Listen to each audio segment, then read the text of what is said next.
L'instant décryptage sur Eden Télévision Diaspora FM, les députés membres du bloc de la majorité parlementaire ont animé ce mardi à l'hôtel Azalea de Cotonou une conférence de presse au cours de laquelle ils ont fait leur rentrée politique. Je l'annonçais en début d'émission. On va décrypter les sujets abordés au cours de cette rencontre avec les professionnels des médias invités pour cet exercice.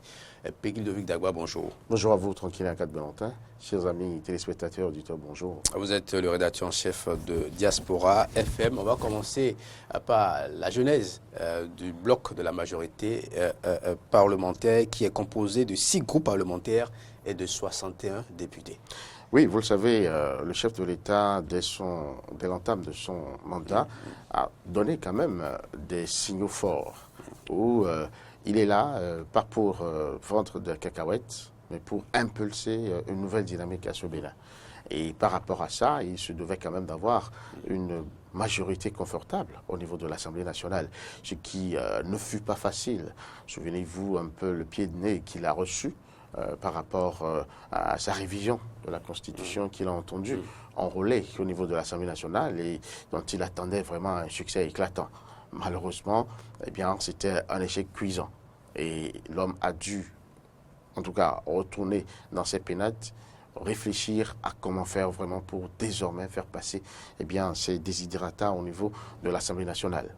C'est ce qui l'a amené à pouvoir discuter avec des députés qui sont à l'Assemblée nationale et qui, entre-temps, étaient issus quand même de courants divers. Souvenez-vous un peu des FCBE qui, ma foi, étaient quand même assez compacts au niveau de l'Assemblée nationale, avec une certaine communauté de vision et de vue à ce moment-là. Il y avait aussi d'autres groupes parlementaires, le PRD qui avait déjà clamé, il faut le dire, son appartenance totale et sans embâche donc, à la mouvance présidentielle, mais malgré ça, il y a eu la situation que eh bien, nous avons connue. Donc, le chef de l'État a entendu comprendre la nécessité pour lui d'avoir cette majorité au niveau de l'Assemblée nationale pour quand même pouvoir réellement manœuvrer, obtenir le vote de certaines lois qui sont quand même importantes pour les réformes qu'il entendait impulser à cette nation. C'est ainsi qu'il a dû discuter avec eux. On a eu des gens qui ont accepté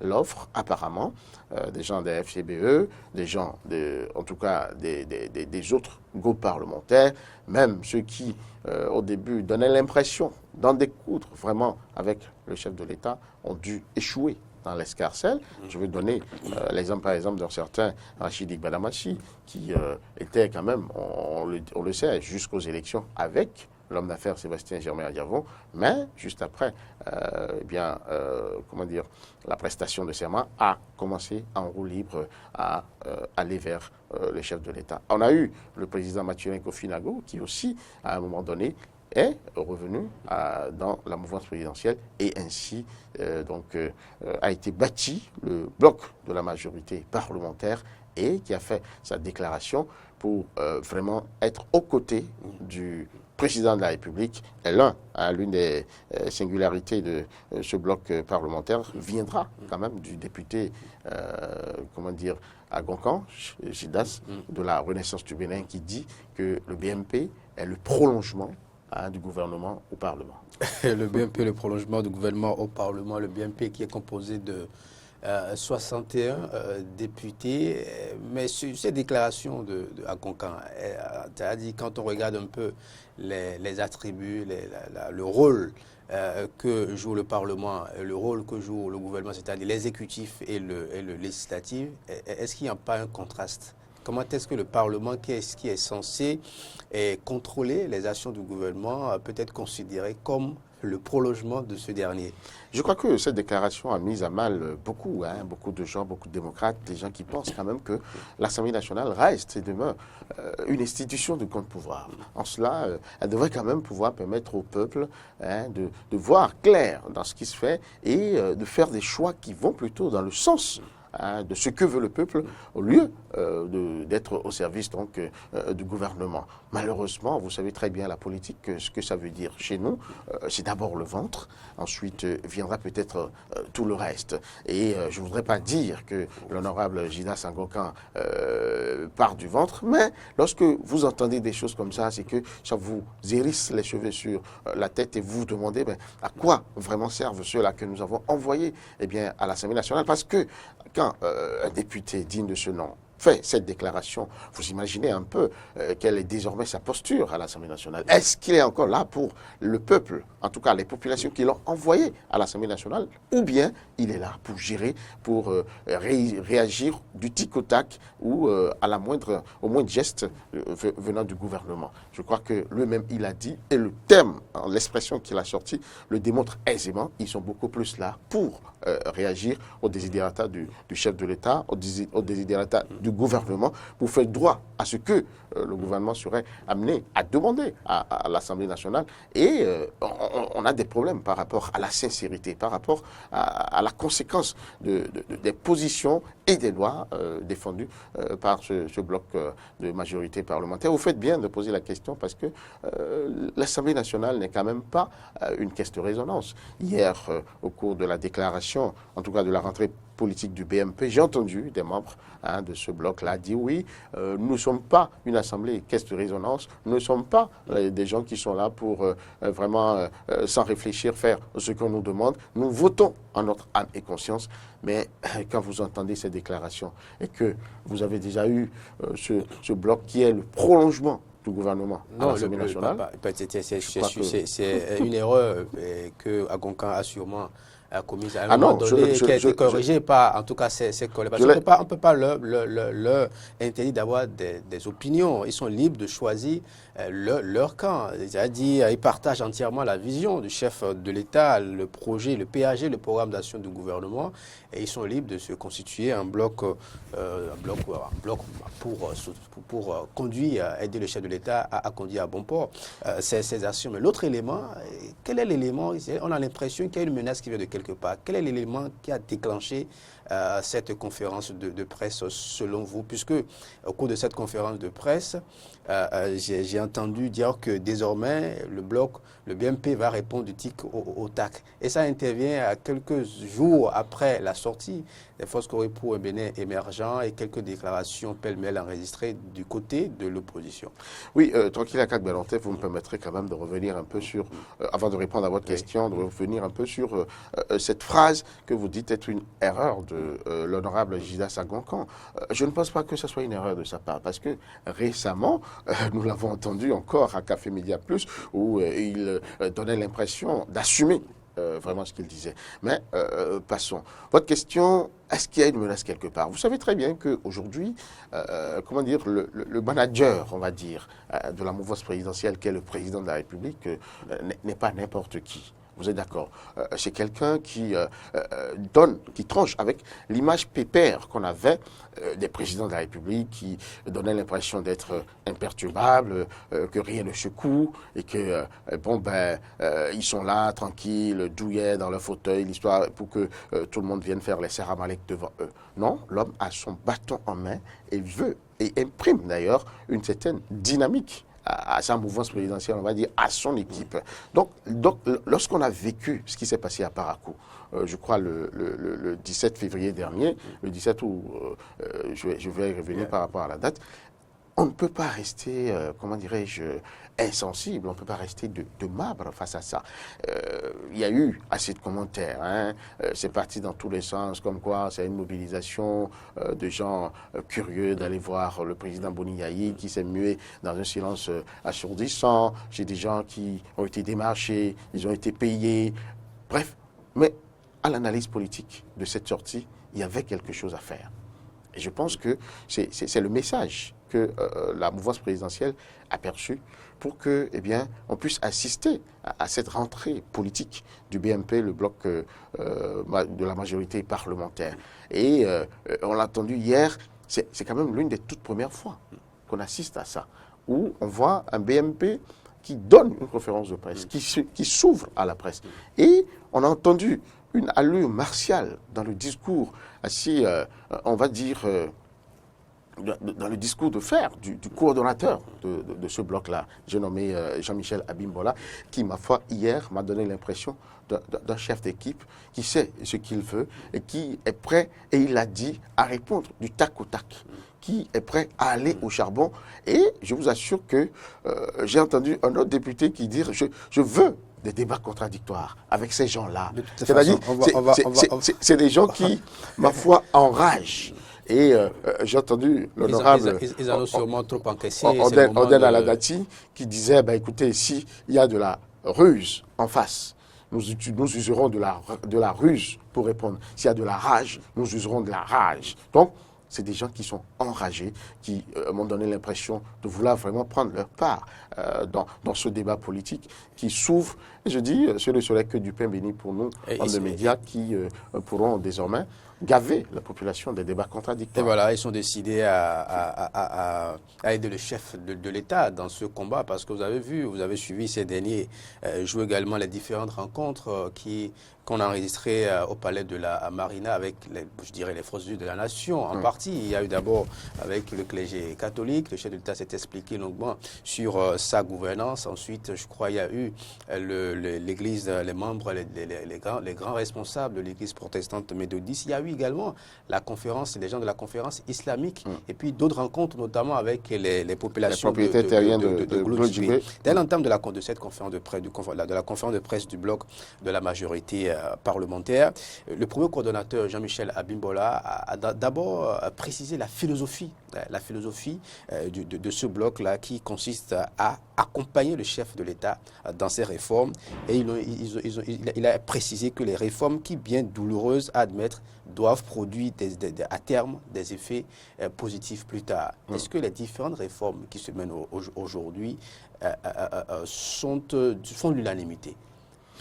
Non, loin s'en faut, vous le savez, vous vous en doutez, puisque, comme moi, vous êtes à l'affût de l'actualité au plan national, et vous lisez un peu les journaux, les réseaux sociaux, les radios, les télévisions, surtout les émissions interactives, pour dire que ça ne fait pas du tout l'unanimité. Surtout, déjà, si on prend au plan officiel, les opposants. Les opposants qui trouvent que c'est beaucoup plus pour charrier ce qui, ma foi, était hier aux affaires. C'est pour vraiment les démonter à la face du monde. C'est pour les traîner dans la boue.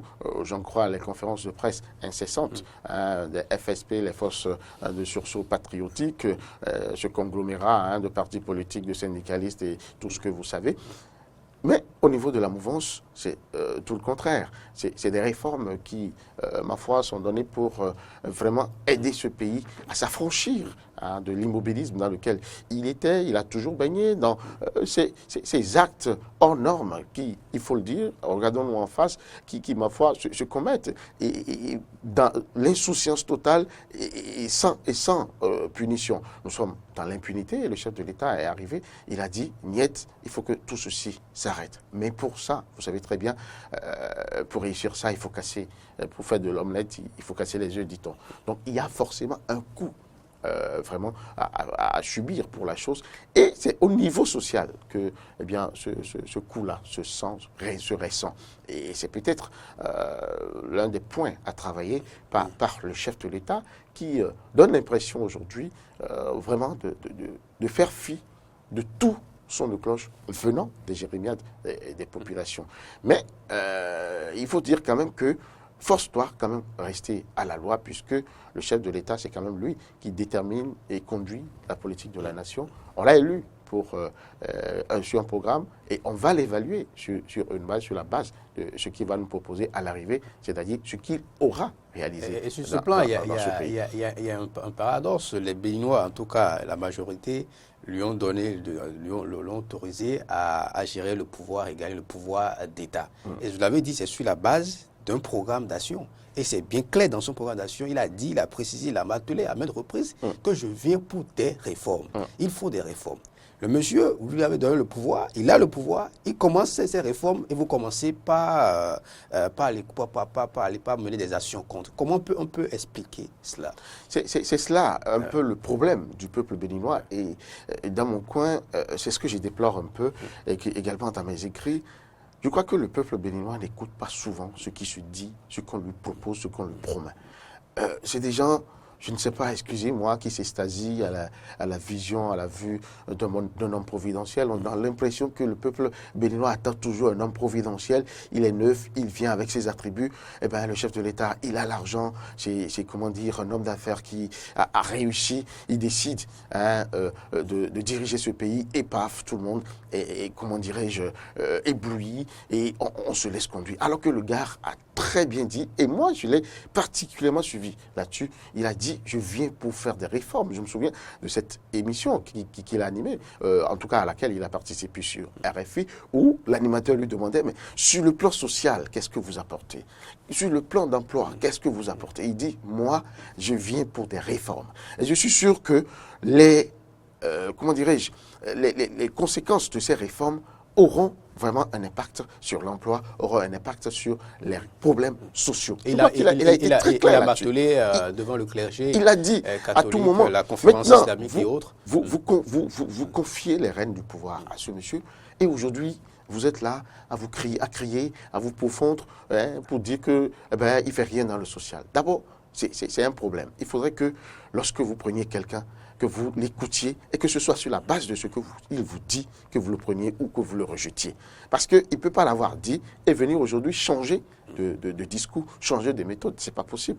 Mais quand on a dit ça, le chef de l'État, lui aussi, étant président de la République, devrait quand même prendre la dimension de l'État. Parce qu'ici, c'est d'un pays qu'il s'agit. Ce n'est pas d'une entreprise, c'est un chef d'entreprise qui, vraiment appuyant sur eux, ces entreprises ont fait vraiment fortune, ont réussi, on va dire. Mais ici, il y a la dimension État. Dans la dimension État, il y a les hommes, il y a les structures, il y a les institutions, tout ça. Mais le social, quelque part, on ne peut quand même pas oublier ça. Moi, je pense que l'une des urgences du chef de l'État, c'est quand même maintenant de revenir un peu là-dessus pour voir qu'est-ce qu'il faut mettre, qu'est-ce qu'il peut mettre quand même dans le social pour essayer d'arrêter. Parce que les plaintes, ça monte, ça monte, ça monte. Et ça continue. Sur le plan social, je ne veux pas faire l'avocat du gouvernement, mais quand même, il y a eu de nombreuses actions. Je ne vais pas toutes les citer.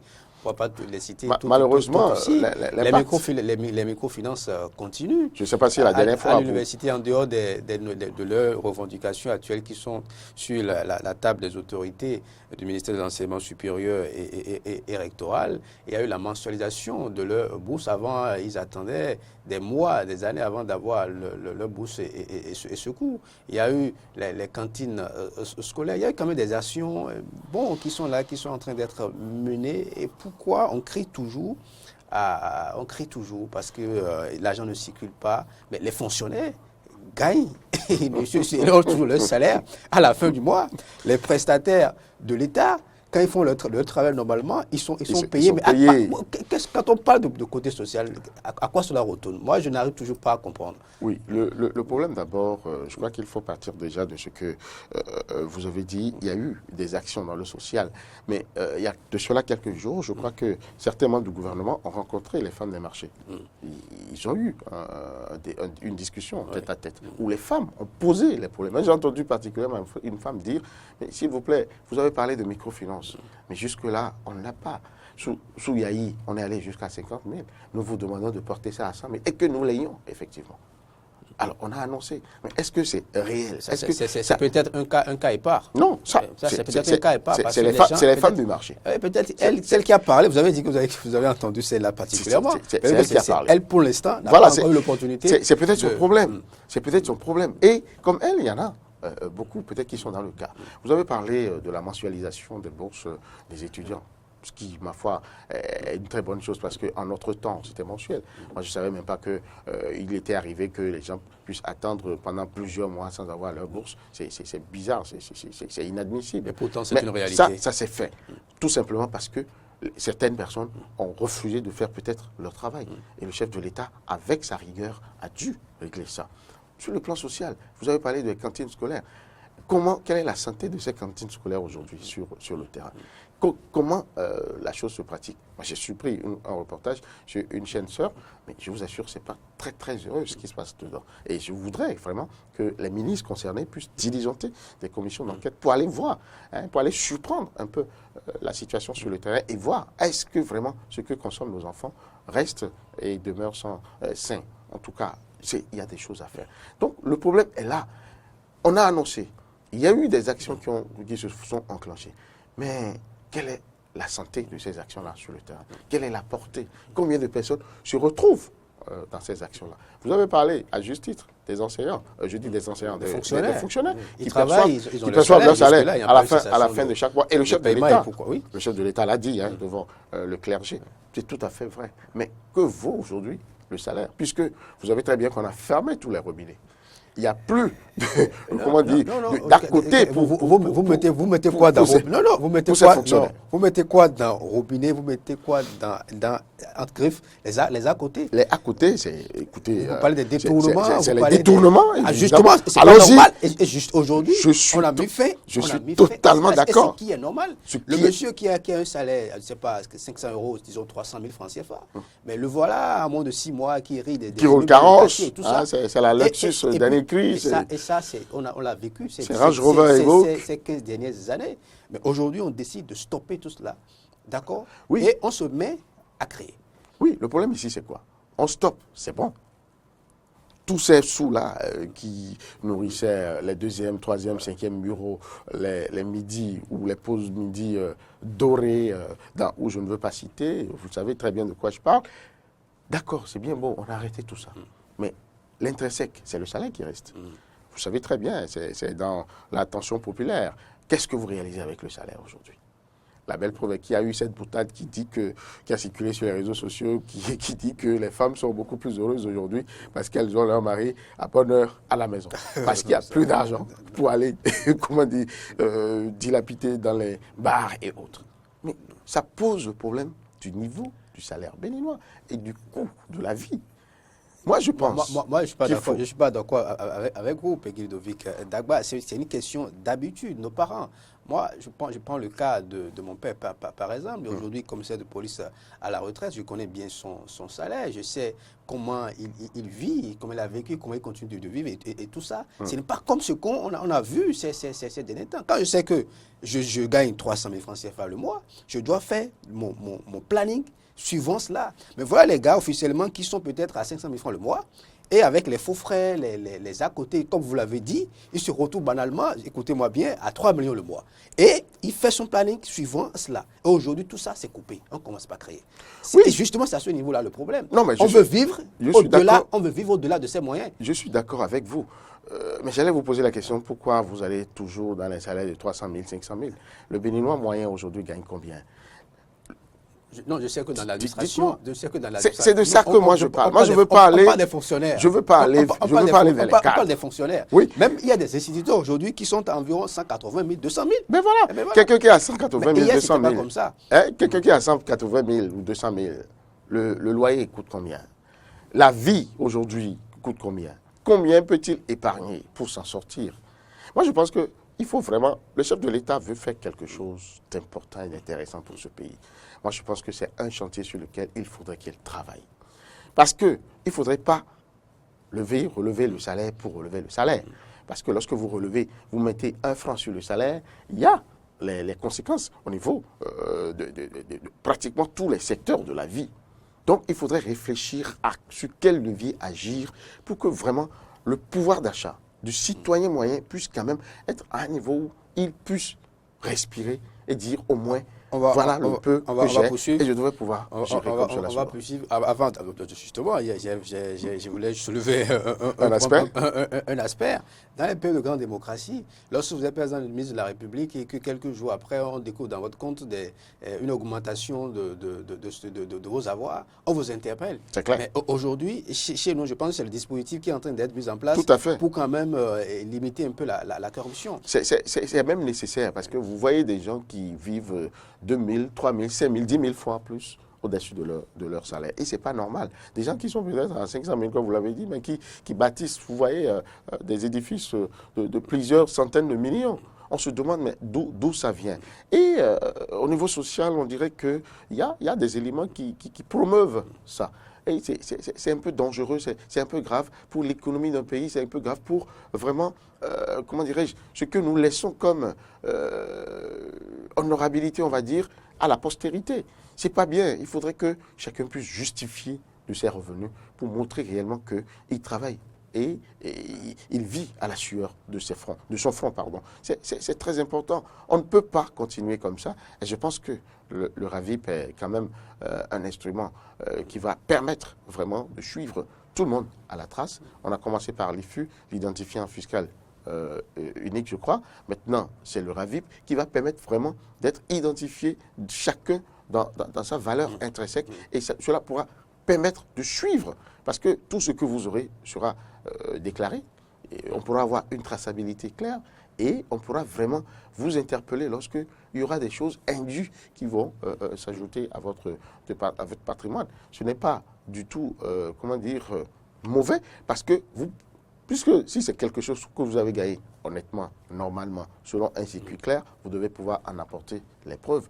Et on va arrêter maintenant avec comment dirais-je, ces fortunés bon teint qui fusent de nulle part et qui, ma foi, roulent carrosse et même vont dans des proportions. Je vous assure, lorsque vous allez les week-ends dans certains milieux, c'est que vous vous demandez si vous êtes au Bénin et comment c'est possible que tout ceci arrive. Moi, je pense que c'est des choses qu'il faut arrêter et qu'il faut, comment dire, mieux maîtriser. Lorsqu'on a fini de dire tout cela, on va maintenant décrypter les propos de l'honorable Gérard Agbenonchi au cours de cette conférence de presse du bloc de la majorité présidentielle quand il parlait donc de la non-désignation des représentants du Parlement au COS LEPI. Il a dit, je cite, il a fait remarquer, je cite, que selon la loi, c'est la liste de la LEPI de la dernière année avant les élections qui sera utilisée.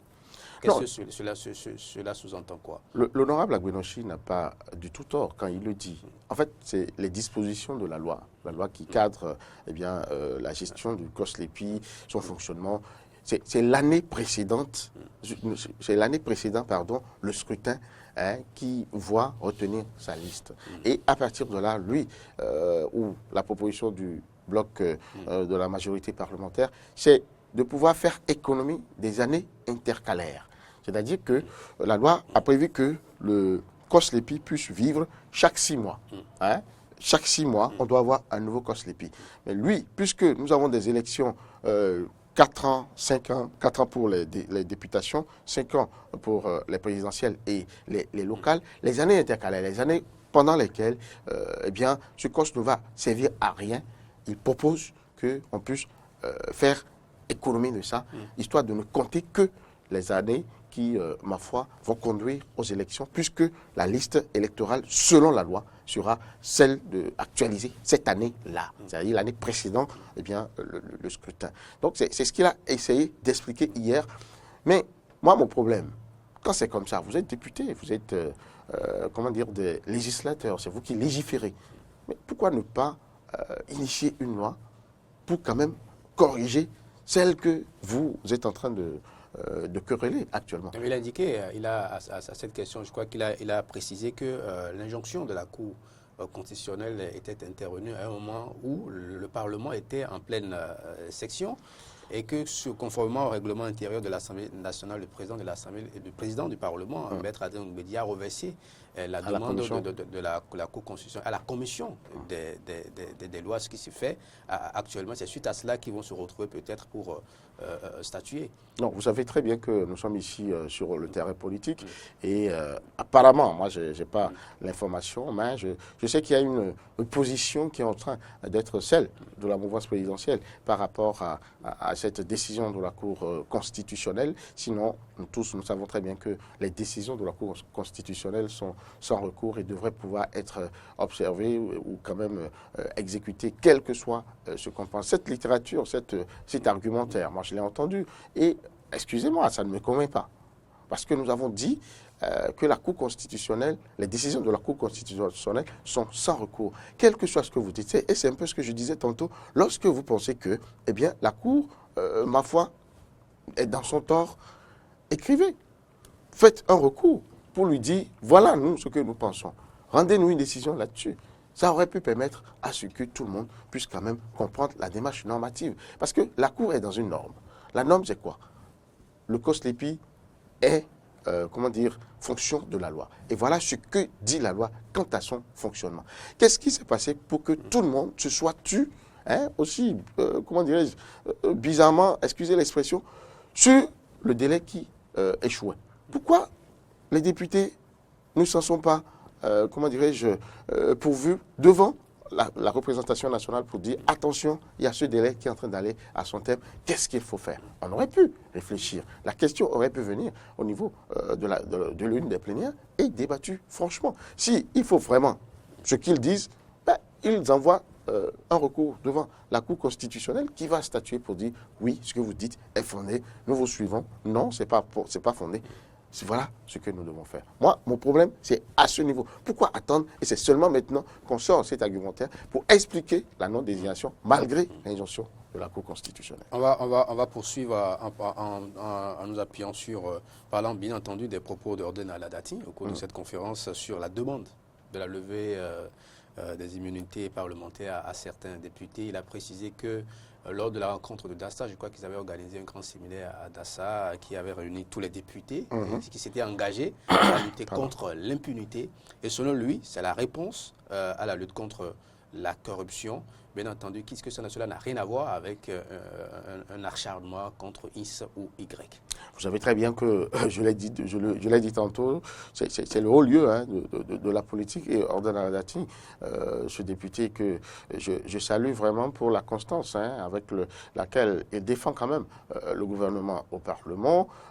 Il l'a dit, parce que c'est quand même une grande rencontre qui a ainsi scellé le sort de la lutte contre la corruption au Bénin, où le chef de l'État a montré des signaux clairs de vouloir lutter effectivement contre la corruption. Et lorsque tous ont donné, ont fait allégeance à cette lutte, je pense qu'on devait pouvoir être d'accord avec lui pour ce qu'il a dit là, parce qu'on ne peut pas affirmer haut et fort devant tout le monde qu'on est contre la corruption, et maintenant, parce qu'on se sent peut-être échaudé, on va dire oui, je l'avais dit, mais non, je pense qu'il faut qu'on soit sérieux, il faut qu'on décide vraiment d'aller dans le sens normal, puisque la lutte contre la corruption aujourd'hui est devenue un impératif. Il faut que ça quitte les slogans pour entrer véritablement dans les actes et dans les actions.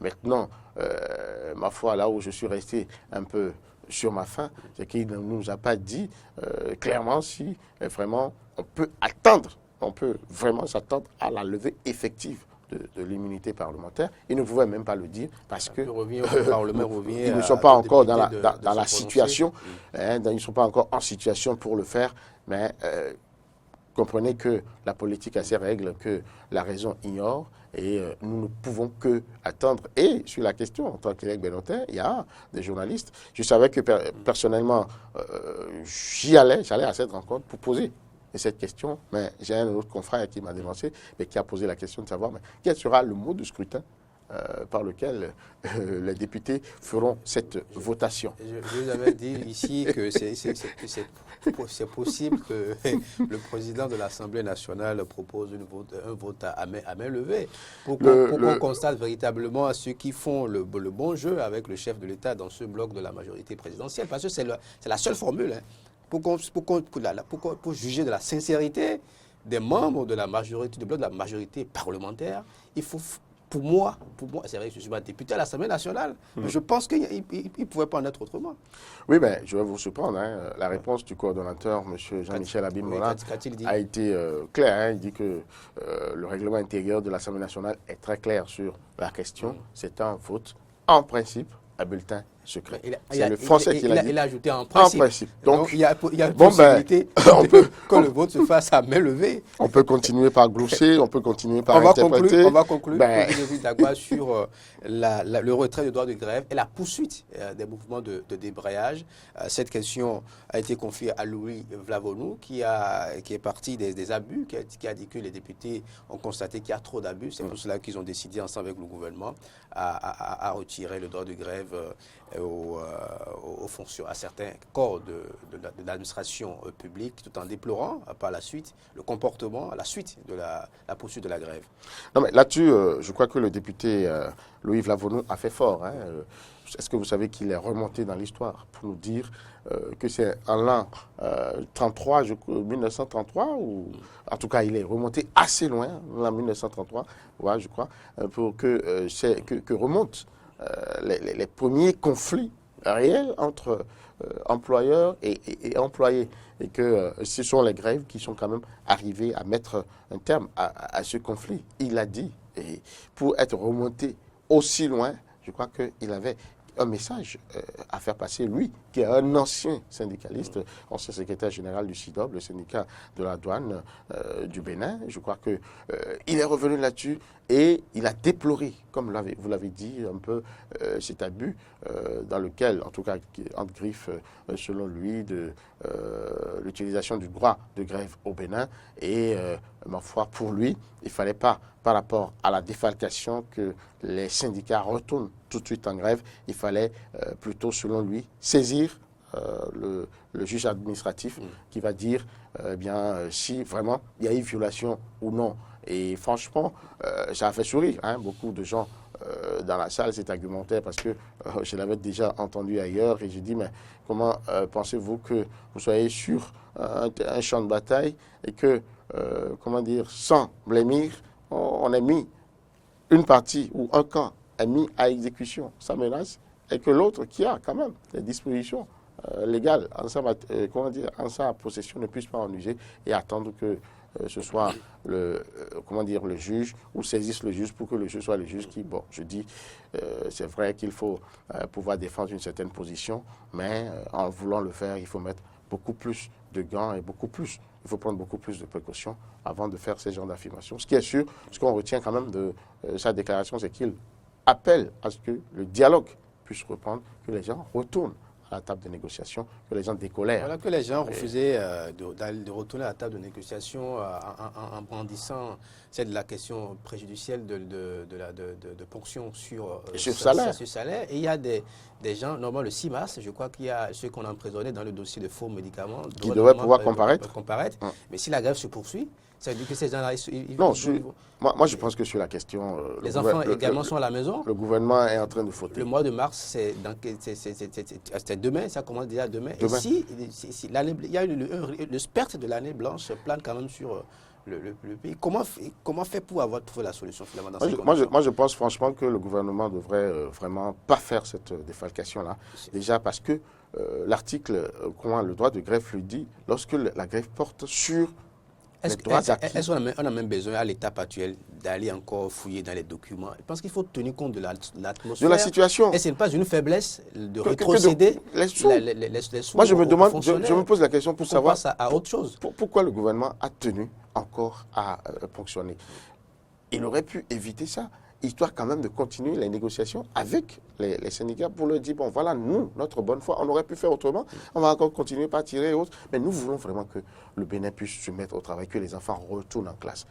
Mais au lieu de cela, moi, je pense que vraiment, c'était le décryptage. Il y a urgence à ce qu'ils se retrouvent voilà. autour d'une table pour vraiment lever tout ça. Et afin que, parce que c'est le 15 mars, selon les documents de l'UNESCO, que vraiment, on aura désormais, on va faire face au risque d'une année blanche. Alors, comment pouvoir faire pour éviter tout ça? Moi, je pense que le gouvernement et les syndicalistes ont le devoir de se parler pour trouver un terrain d'entente.